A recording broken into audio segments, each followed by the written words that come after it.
and myself and Lindsay McCarthy right here put on the speaker series for the Butte Festival. Good thing. This morning, we are wanting to say thank yous to the Butte Brewery, Jerry Beck. They set up the chairs. They do everything we need. They're wonderful. So can we get a round of applause?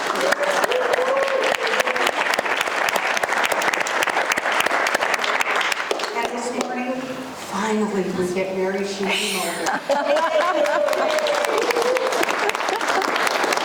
Mary is a former school teacher and a member of the Montana State Senate. She is also, and a little known fact, she's a baton twirler there, just so we all know. But she didn't bring her baton, so there's no demonstration. But take my word for it. Actually, I did bring it. And she is here to share her and her family's recollections of Butte and to bring back to us today what she perceives as the magic of Butte. Let's welcome her.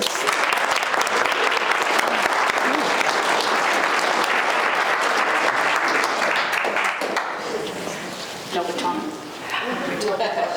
It's in the car. Go get it. Hello, I'm glad to be here at last. I was so sorry to cancel last week. For those of you who don't remember, I fell down the stairs.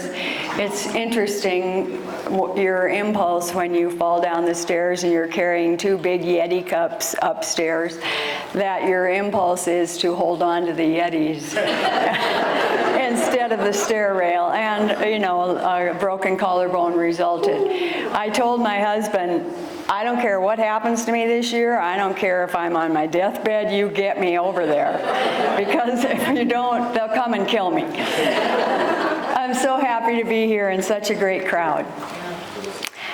Imagine growing up in a land so thoroughly subjugated, your prospects so hopeless, that the only thing you know for sure is that you will leave that land once you can.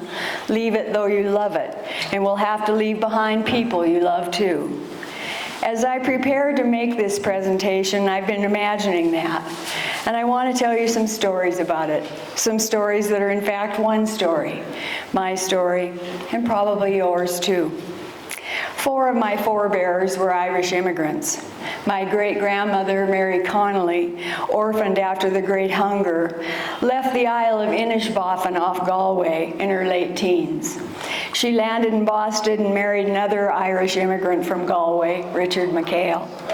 They set out together in search of the American dream.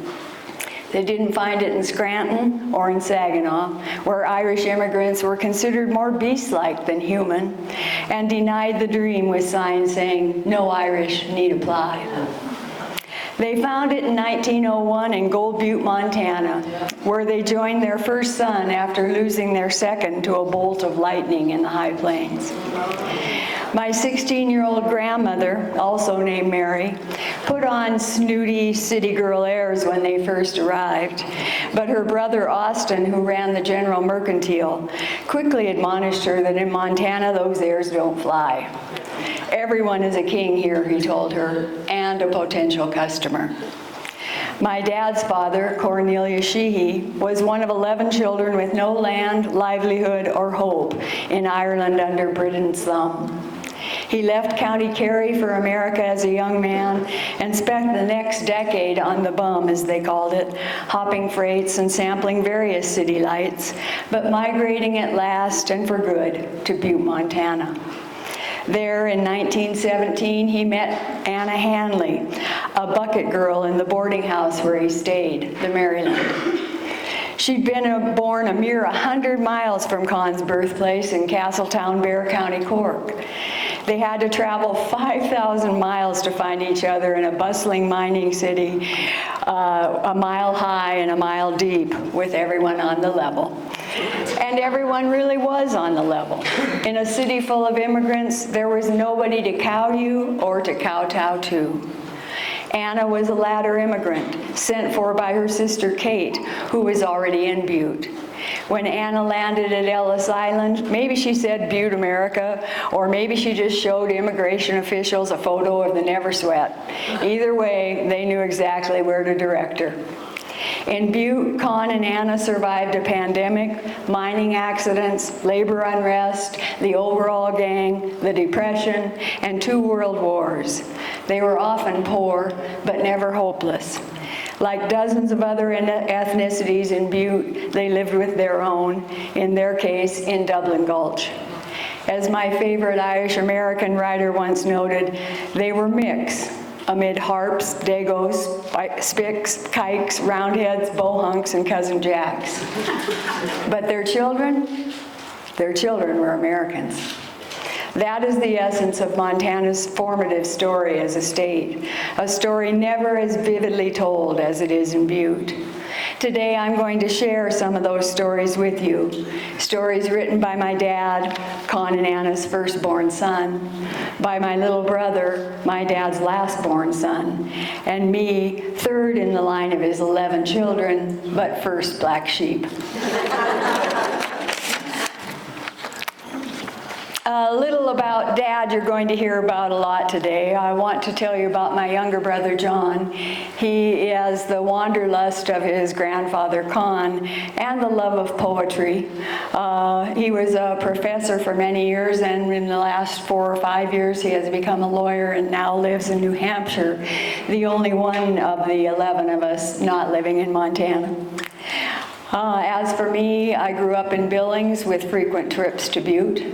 Graduated from the University of Montana, and a lot happened between then and the time I retired in 2010 as Deputy Commissioner of Higher Education.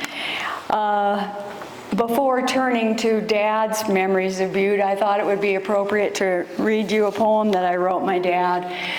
It's hard to believe now, but I think it was for about his 64th birthday.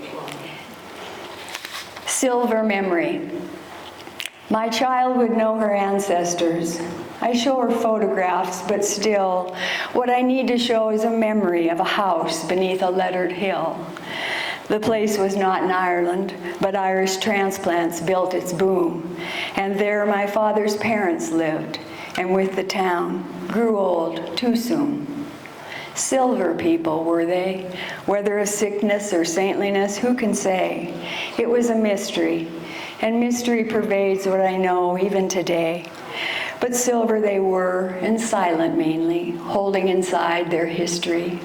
Was it because their lives were sad, or that life is sad? A mystery. Mystery and faith, real and surreal, the blend in that house was everywhere. Snapshots and statues on the bureau, a rosary on the arm of a chair, rooms that seemed you never entered, drawers you hungered to explore, listening to the lilting voices, gleaning clues, but little more. Yes, there were clues, some intuition when Grandma brushed her silver hair, some inkling of the Irish girl whose dark hair snarled in sea-kissed air, and in Con's voice, the poetry that won that calling from the sea, and in their eyes, bemusement at what the world turned out to be. Oh, what did the world turn out to be for the man who loved the poet's song and the girl whose eyes still search for sea, though locked in land a lifetime long? That story, with its characters, has slipped into eternity, leaving us children and our children to make of it a mystery and to treasure clues. And Uncle's hair as he enters into silver days, the pause that this or that one takes to enjoy a pretty turn of phrase, and my own smile of bemusement when colliding with eternity. I see my own child looking long, like someone staring out to sea.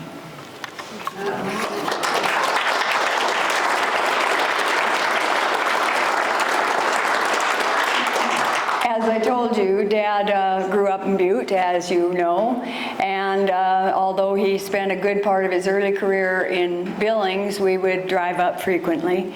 And that was before, my first memories of coming to Butte was before there was the interstate. And I remember the jagged rocks of, I guess it was Homestead Pass, as you were coming in, and as we would come around the corner, Dad would always say, "Look, kids, the jewel box." For Dad, Butte was always magic, and I think this captures it. When he was about my age, he started writing about his experiences, and he wrote this one. It's Butte to a Young Boy in 1925. Butte, my father used to declare, pausing for effect, is an island surrounded on all sides by reality. He hit that word reality hard and gravelly, his distaste making it clear he preferred Butte. Dad grew up in Butte through the Roaring '20s and the Depression years. Though Dad never returned to Butte to live after graduating from law school, in a fundamental way, he never left it. Despite its hard times, as the company used, abused, and refused it, Butte was always a magical place to him. He grew up in a tumble-down shack by that old railroad track, as the song says, but like that millionaire's mansion the song remembered, it kept calling him back. He took us with him when he went back to the little house on North Montana he once called home. My Uncle Joe, who entered that house in a cradle and left it in a coffin, steadily expanded it over the years, but we cousins now marvel at how small it must have been when our dads were growing up. Parents included, there were 9 in that family, and we can't imagine where Grandma put them all, especially when for a short period she ran a grocery store out of the front room. To top it off, the railroad was 20 yards away, if that. Slag-filled rail cars whizzed by morning, noon, and night. The family was so used to their omnipresence that conversation rose and fell and halted with the train's comings and goings. After they passed, Grandma or one of the kids would blithely dust the soot residue off tables and chairs. My aunt, Sister Mary Serena, was the first sibling to develop a lung disease. She died of lung cancer in her 60s, a nun who had never smoked a cigarette in her life. I'll always believe the slag done her in. But Dad saw only the magic. As an old man, he would remember with delight the Butte of his youth, the sounds of the jackhammers, buzzies he called them, deep in the ground beneath him, the sight of smokestacks everywhere. The smoke so thick sometimes you couldn't see your own hand in front of your face at noon. The streets alive with miners as they got off the night shift at 2:30 in the morning, and he, a 10-year-old newsboy who had fought for his spot on an ideal corner, a part of it all. He lived in tough times in a tough place, but he wrote this piece as an adult called A 7-Year-Old Looks at Butte in 1925. I'll read you part of it and ask you, does this sound like living in poverty is tough? And here's Dad. It is the mornings I remember chiefly from the years of my boyhood in Butte, especially the winter mornings. In my bed, piled with blankets, only my head sticking out, I reveled in the warmth and anticipated the chill which would greet my first steps out of bed. But waking up on a cool winter morning, I could hear the sounds of Butte. Sometimes the wheels of the coal wagons would screech as Clydesdales pulled them up Montana Street. And always a subdued sound, like a heartbeat coming through the ground. We could hear it when he pressed our heads to our pillows, or on quiet nights when we sat out on our front porch. This sound, a constant beating, rhythmic, low pounding, came from a mine building at least 2 miles away on the hill's skyline, where great compressors worked to supply compressed air distributed to all the mines by a pipe system. The compressed air was used in the mines below ground to operate the buzzies, or drilling machines, which bored the holes into which dynamite was packed. It was the insertion of dynamite into these holes that gave rise to the common Butte parting expression. Thank you. What an exciting and buoyant place for a young Irish lad starting out in the morning to see and hear. On frosty mornings, in the hazy daylight, great clouds of steam would rise from all the chimneys of the houses and billows of steam from the smokestacks and air shafts of the mines. We took for granted all the wonders of the richest hill on earth, a place like no other, denuded by mining and looking much like a populated moonscape. But our hearts, as Stephen Foster wrote, were young and gay, and nothing foretold how this roaring, bustling place would decline in our lifetimes. We had no inkling then of bankers and corporate raiders who could bring a blue-chip mining giant to its knees. Ah, well, we have our memories and our pride in having been there when it was at its greatest. It was Butte. It was our Butte for our first days and always. It hangs now like a lovely dream in our minds, tantalizing, nostalgic, and wonderful. And wonderful it really was. Good stuff, huh?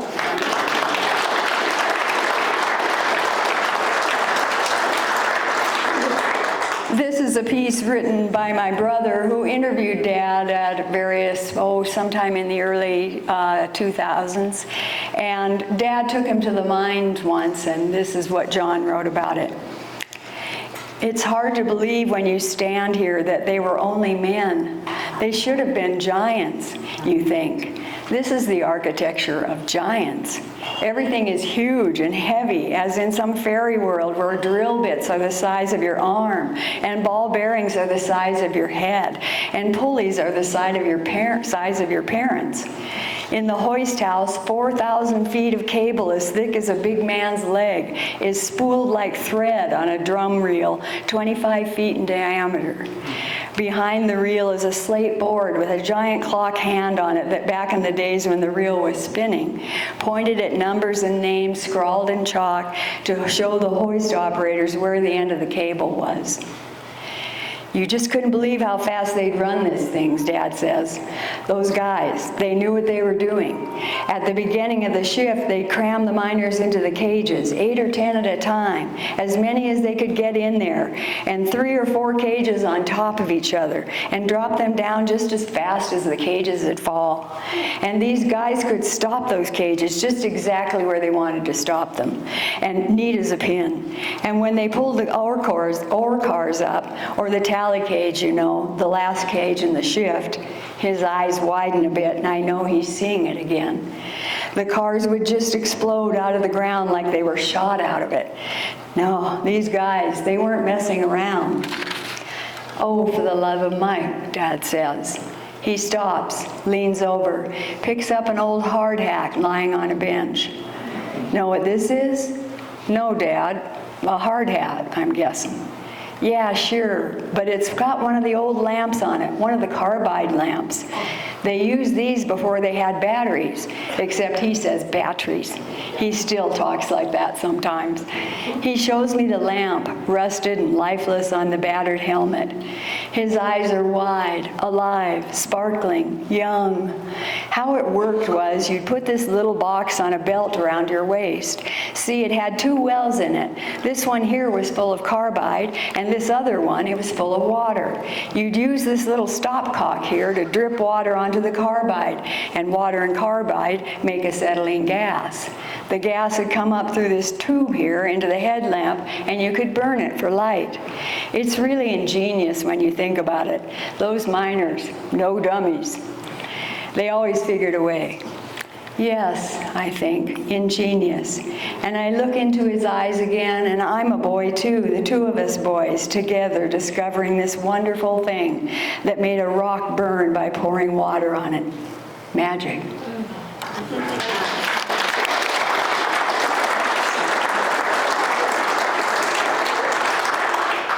My dad had many miraculous things that happened to him in the Butte, starting right from the time he was born. He was born in 1918, a few months before the Spanish flu hit here. Both his mother and his father were hospitalized. He doesn't know who took care of him, but he survived it, and there were an awful lot of young children in Butte who did not. But the history of his life is he was always saying he's lucky. And both my brother and I have written about one of the lucky breaks, and I thought I'd share both of them with you. This is mine. I gave it as a graduation speech some time ago. May 1936. An 18-year-old boy named Skeff was in a car with several friends, riding home from Columbia Gardens in Butte. They were all about to graduate from high school. It was a beautiful spring night, and he had his arm crooked through the open window, catching the breeze. Skeff was happy, the way you are when you're 18 and just about through with school, getting ready to be truly on your own. The next week, he would start to learn the trade of a carpenter, and he looked forward to making a good living doing work he loved to do. Then a drunk driver careened around the curve ahead and zoomed right toward the car. The driver swerved, but couldn't avoid the collision. Skeff's side of the car was the side that got hit. It all happened so fast he couldn't even get his arm back inside the window. The crash nearly sliced his hand off at the wrist, and the shattered window slashed the artery under his armpit. Then their car catapulted into a borrow pit, throwing the boys into the night. His companions were not seriously injured. They found Skeff, and a passing motorist got him to the hospital before he died from loss of blood. The bleeding was stopped, and the arteries were okay, but the tendons in his wrist were a mess. The doctor said they'd have to amputate. His mother said no. Do whatever you have to do, she told the doctor, but save his hand. She was thinking of the carpentry dream, probably, hoping against hope that the dream was still within reach. But she was wrong. The doctor saved the hand, but it was paralyzed in the shape of a bracket. Carpentry was out. Skeff had to find another way to make a living. Nobody in his family had ever gone to college. In those days, you could make a better living working in the mines, using your hands. But Skeff couldn't make a living using his hands anymore. He would have to make one using his mind. Skeff went on to college, became a lawyer, and later a judge on Montana's Supreme Court. At college, he met the only woman in the world for him, and together they had 11 children. One of those children is me. My dad's hand, the fact of it, and the meaning behind it, is my most deeply engraved personal memory. I can remember looking at the way a wet bar of soap fit so neatly into that hand, or the way my hand stayed so securely in his when he helped me cross the street. So I must have been thinking about it when I was too young to take a bath or cross the street by myself. I believed then that my dad's hand was perfect, better than other dads' hands, because things didn't slip out of it. But mostly I thought of the story of how his hand got to be that way, because if it hadn't got to be that way, I wouldn't be at all. I spend a lot of time with my father now, because we both know we don't have much time left together. When I reminded Dad recently of the accident 73 years ago, he said, "Yes, I've been thinking about that too. It's amazing, isn't it? I've always been so lucky." "Geez, Dad," I told him, "I don't think getting in a crippling car wreck that changes your whole plan is exactly lucky." "You're wrong," he told me. "I was lucky in every way. Except for the wreck, I would never have met your mother. I would never have earned a law degree. And most carpenters in the Butte mines died a long time ago. I'm 91 years old now. I should have died on that back road in Butte when I was 18. Every year since then, all 73 of them now, have been a gift." And here's what matters about that story. My dad planned to be a carpenter, but somebody stole his dream. Somebody had too much to drink one night, and the future my father anticipated disappeared. He woke up from the operation that saved his life, but crippled his hand, to a totally different world. But the thing he was really lucky about was the education he got before that night. It was a good education, one that prepared him equally well for further training as a carpenter or further schooling as a lawyer. That's what a good education does. It helps you make your own luck.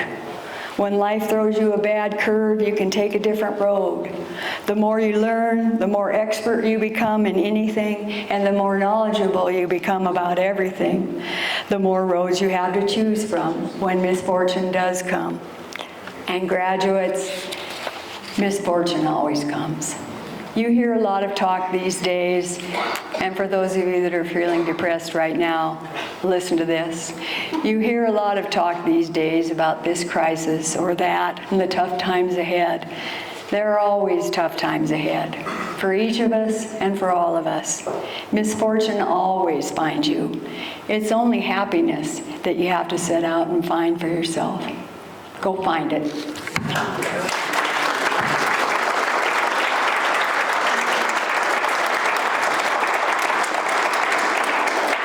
Now, here's my brother's take on that story.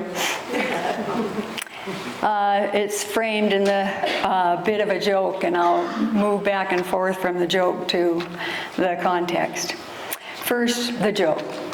So two guys are walking down the street in Butte one night. They don't know each other, but they're both out walking their dogs, and they run into each other outside the Mint bar. The context. In my dad's jokes, there are often two guys, and they are often walking down a street in Butte, with or without dogs. In my dad's jokes, they are not walking down the streets of Butte in the 80s and 90s, all boarded up buildings and pawn shops and payday loans. And they're not walking down the streets of Butte now either, where the railroad tracks are all bike paths and the gallows frames are monuments, and there's more espresso than liquor. The Butte they're walking in is the Butte of my father's youth, a tough town and a mining town and an immigrant town, but also a town where noisy skips tipped copper ore into freight cars off 24 gallows frames 24/7, where the mines ran 3 shifts a day and everybody worked one. A Butte boy could run the dirty streets with mischief on his mind and a dream that might come true of being a big man someday. And any man with a nickel could stop outside the Mint bar at any hour of the 24 and hope to get a drink. The Mint never closed. Back to the joke. So one of the men is walking a big dog, a police dog, like a German Shepherd. The other is walking a Chihuahua. The two are standing outside the Mint looking in, watching other men at the tables. The men are drinking at tables, drinking beer and laughing. Know what? One of the men, the one with the shepherd, says to the other, "All of a sudden I'm thirsty. I think I'm going to go inside and have a beer." "I don't think so, bud," the other guy says. "They don't allow dogs in that bar." "Watch me," the guy with the shepherd says. The context. The Butte in my father's mind is more alive to me than Butte ever was, really. This is my brother talking. The mines closed when I was still in junior high, and then the Anaconda smelter, once the largest copper smelter in the world with a smokestack so big, Dad said you could land an airplane on the rim. 4 horses abreast, he might say, could pull a wagon around the rim of that stack and never get anywhere near the edge. I've never seen 4 horses abreast or a wagon either, but I take his word for it. All around the closed smelter now would be nothing but dirty mounds of slag as far and as high as you could see. And Anaconda, once all a bustle with machinery and noise and money and union men and their bosses, might now be quiet and shuffling and nearly defunct, with the air of a Sunday morning, even at Wednesday noon. But when you saw it all through my dad's eyes, you couldn't help see what he saw, infectious, the promise of America to a poor Irish boy, the promise of possibility and wealth and growth, a promise that failed to materialize for Anaconda or Butte themselves, but had forever been kept in him, their fortunate son. In Butte, my father kept a vision of poverty that was sweet because he'd outlived it, and optimism that was sweeter because he never ever would. Back to the joke. The guy with the shepherd walks into the bar, and the other guy stays outside and watches through the window. The bartender looks up when the man walks in, but the man and the dog walk right by him, and the man sits down at a booth with the shepherd sitting on the floor by his side. "Look, buddy," the bartender says, walking over to the booth, "you're going to have to leave. There's no dogs allowed in the bar." The man looks straight ahead as if he doesn't notice the bartender. "I'm sorry, sir," he says, "I'm blind. This here is my seeing eye dog." "Oh, I'm so sorry, sir." The bartender stammers an apology. He goes behind the bar and pours the man a beer and sets it down in front of him on the house. The man stares straight ahead and sips his beer. The context. It's hard sometimes to place my dad's characteristic optimism in the context of his actual life.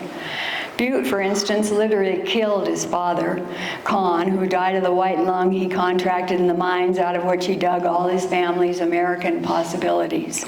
A sister and a brother, too, died of lung disease, almost certainly either contracted or complicated by the fact that they lived for so many years downwind of the largest copper smelter in the world.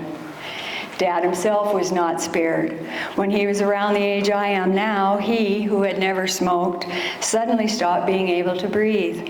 He noticed it first when he was doing what he loved best, arguing as a lawyer in front of a jury, when it came on him all at once. "I just could not catch my breath," he said to me later, and he stood there in that courtroom fighting for air, unable to speak, knowing that what had been the most important and meaningful thing in his life, being a trial attorney, would very soon no longer be possible. Butte came to claim him just as it had come for his father, but he remained unfazed. Within 3 years, he had reinvented himself as a judge, and a judge he would be, happily, until the end of his career, nearly 25 years later. From that day to the day he died, he would never draw an untroubled breath, and he would never sleep more than 5 hours put together at a time, but you would have had to know him very well to know those things. The joke. The man outside with the chihuahua looks through the window of the mint bar jealously. "I'm thirsty too," he thinks. "The hell with it. I'm having a beer too." The man and the chihuahua walk into the mint just as the other man had. The little dog follows the man, who stares straight ahead, ignoring the bartender and the other patrons, and settles down in an empty booth, continuing to stare straight ahead. The chihuahua sits quietly on the floor beside him. Back to the context. When Dad was 18, he got into a bad car wreck just outside of Butte, driving around with some friends on the way to a dance. The truck they were in rolled over, and when Dad came around, he saw an image that struck him as funny, and he was still laughing about it when he realized that what he was seeing was his own left hand on the other side of the windshield, and barely attached to the arm that was thrust through the glass. One of his friends, a big boy named Mutt Lowney, had the presence of mind to wrap Dad's whole wrist in his own big hand, and he held Dad's hand on his arm until the two of them could be carried to the hospital. Mutt was fine. Dad did not lose his hand, but he lost the use of it permanently. Dad took the loss of a hand in stride along with everything else, and like everything else, it turned out lucky for him. It kept him out of the mines that killed his father and sent him instead to college and then law school. It kept him out of the war that all 4 of his brothers and all 4 of his future brothers-in-law went to, and not all of them came back. The hand didn't stop him from doing anything he wanted to do. He started at quarterback for the School of Mines football squad, and 3 years later he courted and won my mother, the love of his life, this happy-go-lucky, one-handed man. You would have had to know him well to notice the hand, too. It wasn't that he hid it. You just wouldn't notice it. When my sister Mary was a little girl, one of her friends bet Dad that he couldn't walk to the end of the buck and back on his hands. Of course he could. The joke. The bartender walks up to the man with the chihuahua, exasperated. "Look, buddy," he growls, "I'm sorry, but you're going to have to leave. There are no dogs allowed in this bar." "I'm sorry, sir," the man in the booth says. "I'm blind." He gestures with his hand to the chihuahua on the floor. "And this is my seeing eye dog." The context. I woke late last night with trouble in mind. Nothing unusual, you know the kind. Just worried about money, worried about my job, worried about the world, worried about politics, worried about life.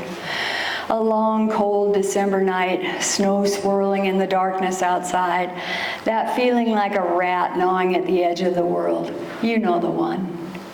The lonesomeness of the world suddenly seemed oppressive, as it sometimes does, and I lay in the dark, hearing the wind licking around the shed outside the window, the pierce of jake brakes on the highway, feeling that way you sometimes do a month or a day or 10 years after your mom and dad have died, as if the world has somehow come off its moorings and is now spinning crazily out of darkness and into darkness. Lying in the dark, feeling the dark, I wanted something I don't usually want, or at least not this explicitly or this clearly. I wanted to talk to my dad. I wanted to hear him say the world was good, wanted to hear him try to save my lapsed Catholic soul. I wanted him to tell me how lucky this all is. More than anything, I wanted to hear him laugh. One of the last times I saw my dad was around this time of year. For 30 years, I used to drive to Montana before every Christmas to have lunch with my family. We would gather at one Helena restaurant or another, all 11 kids and mom and dad, and then just dad after mom died. And we would laugh and eat and tell old stories and drink bourbon ditches and sing Christmas in Killarney and Mele Kalikimaka and Silent Night. And we would chase all the other patrons out of the place until we all made our way back to Dad's house in the dark to play Trivial Pursuit and drink more bourbon ditches and fill all the darkness and the cold in the world with the loudest laughter I have ever heard. These gatherings usually began with Dad, the lucky man, standing up to say a few words and get us started and remind us who we were. The time I remember best, he was almost 100 years old. I hadn't noticed that he could barely walk now, that the breathing that had always been difficult was now very difficult. And when he stood and walked to the front of the room, I felt for a moment a pang of fear, which surprised me because it was fear, and because it was a fear for him that this time he wouldn't make it. He stood there for a minute in front of us all, swaying on his feet, his raspy breath audible through the mic. And the room and the town and the food and the tables seemed to vanish. The world suddenly poised for a moment on the edge of darkness, the same darkness that comes to me now, some cold winter nights. But there he still was, the lucky man, the man who had seen the Great Depression and the Great War, who had lost his mother and father and brothers and sisters, who had buried the woman who had borne him 11 children, and who had been by his side every day and night of more than 65 years. And here he was, nearly 100, one-handed and half-lunged, no longer the quarterback or the man who could walk around the block on his hands, looking at us, uncharacteristically silent. And then he smiled just a little, and then deadpan. He told us a joke about 2 guys in Butte walking their dogs at night down by the Mint Bar. The joke. The bartender has had it. Look, buddy, do you expect me to believe that dog there is a seeing eye dog? The bartender is exasperated. That dog? You expect me to believe that Chihuahua is a seeing eye dog? The man in the booth keeps looking straight ahead. Wait, he says, looking shocked. You mean they gave me a Chihuahua?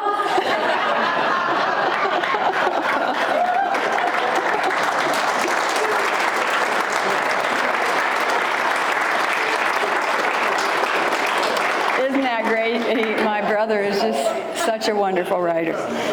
So I thought maybe we'd lighten it up a bit. I stayed at the Finland last night. You step in the lobby and it all comes back. The Finland in the early 1960s. The lobby is bustling with well-dressed people. Some here for business, some for pleasure. We were here for the latter, the annual summer pilgrimage to Butte to see Dad's family. As I stood in the lobby last night, I could picture us kids, the boys looking uncomfortable as the girls cartwheeled around the enormous space, each of us wearing summer outfits Mom had sewn out of the same bolt of cloth. Maybe 2 bolts as the number of girls mushroomed from 4 to 8. After stuffing her knitting down or from the drive back into her tote, Mom would be counting noses and bags and giving room assignments as quickly as Dad got the keys. It seemed that most of the girls occupied one big room, while the boys had a room of their own, as did Mom and Dad. Possibly, as Ann and I entered adolescence, we got a room of our own too. Possibly. Memory has never been my strong suit. I have two vivid memories, though, of our stays at the Finland. One happened a lot. The windows would be open to let the cool, mile-high air in, and we kids would be perched near one, our elbows on the sill, looking out at the Butte nightlife. We were particularly intrigued by the Acoma Lounge, a below-street level establishment notable for the difference between people going in and people coming out. Going in, they were almost hoity-toity in their refinement. Coming out, they were reeling and loud, the women squealing with laughter, and the men boisterous, sometimes even fighting in the alley nearby. The other memory is the wart. When I was about 14, I noticed a wart on my inner thigh, close to my vaccination scar. It showed when my shorts rode up when I sat down. 14-year-olds cannot abide warts. I went into the bathroom of the large room where we all gathered when we stayed at the Finland. I found my dad's razor and hacked away at that wart. Who knew the old wart had so much blood in it? My mother came into the bathroom to check on her most difficult adolescent, and there I was, bleeding like a stuck pig, my hands covered in blood, and holding a razor with blood dripping off it. "Mary Beth," my mother cried, "what have you done?" "I got rid of that wart," I replied matter-of-factly. It had to go. You could actually see the color come back into her face, and her usual equanimity returned. "Well, clean up this mess," she sighed with happy relief as she began doing just that. Who would have thought a wart would bleed so much? "Crazy, isn't it?" I agreed, taking her wet wash rag and cleaning myself up. It was fun having alone time with Mom.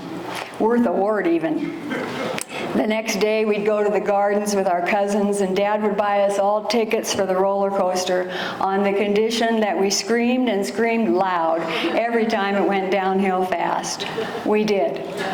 We'd play on the wonderful playground with slides that had humps in them and swings shaped like horses, and a big twirling ring that dozens of kids hung off of, and little houses big enough for a kid to set up shop. We'd run across the boarded floors outside the pavilion and dream of being a beautiful girl coming down those flowered stairs on the arm of Rory Calhoun or Clint Eastwood to dance the night away inside. At 6 o'clock, our mommies and daddies would take us home to bed because we were tired little teddy bears. But when they thought we were all tucked in, we'd get up, sneak over to the window, and keep tabs on the Acoma Lounge. Good times.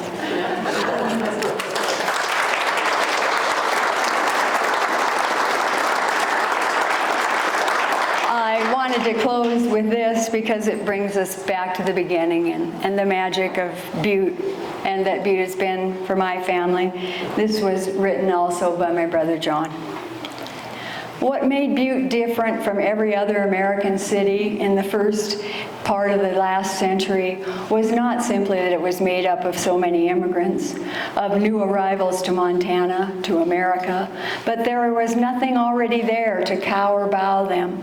No old city and no old money, no long-nosed Brahmins or Knickerbockers, no genteel Virginia planters, no real or imagined history of pilgrims or pioneers or long-ago forefathers to which anyone's knees must be bent. No, only men, and then women, and then children, living in a place for which none of them could possibly have been prepared, and among whom all were in pretty much the same boat. Butte really was what the rest of America had always only imagined itself to be. Literally a city on a hill, set apart, a place without established castes or classes, a place in which an enforced curtailment of history ensured a limitless supply of futurity, a city where individual men and women could be whatever their own hands and shoulders and brains could make themselves into. The richest hill on earth, maker of millionaires, rewarder of gumption. This was the promise of America. And their children were the hope, their freedom, always really the goal. Maybe that's why I don't know much more about Con and Anna than what I've already told. Don't know the details of their lives in Butte. Don't know what they wished for themselves or hoped for, what they did in Butte with the miraculous monotony of their everyday. They had lived through a change, the depth of which is almost unimaginable to me here and now. Imagine yourself in their lives for a moment. Imagine yourself 16 or 17 in Ireland, just a boy or a girl, yet knowing something that men and women around you don't know. Knowing with absolute certainty that whatever else happened in your life, you were almost certain to leave the land of your birth. And with it, your language, your family, your people, your religion, your sense of yourself, and that once you did leave, you were almost sure never to return. And knowing with just as much certainty that the same would be true of almost everyone you knew, of almost every man and woman of your generation. By 1890, almost twice as many Irish lived outside Ireland as lived in it. Imagine, if you can, what the United States would be like if over the course of only 2 or 3 decades, 56 million Americans died. 226 million moved to enclaves on other continents, and the rest remained behind to contemplate the spaces the dead had gone and left behind. It is not surprising that those young Irish, those too early men and women, those too young students of loneliness and loss, would learn to love Butte in spite of its strangeness, even in spite of its deadliness, if for no other reason that they found themselves there and they needed to love something. And neither is it surprising that they should have given themselves, sacrificed themselves to their children there. The promise America made to them and the promise that America would keep to their children, in their children, was Ireland, really. Not something new, but something old made new. Ireland reborn, as they themselves hoped to be reborn as Irish in America. Their Ireland was as gone as they gone from it, but Butte America might be for their children what Ireland had promised, at least in dreams and songs, if never in actual life, to be for them home. This is my home. This is your home. This is our home. And that is the magic of Butte. Thank you.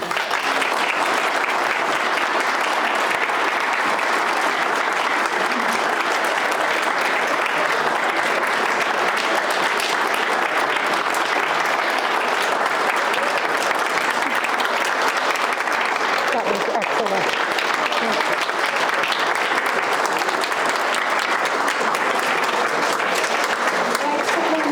Excellent. Thank you, Mary. I'm so glad you got to come this year.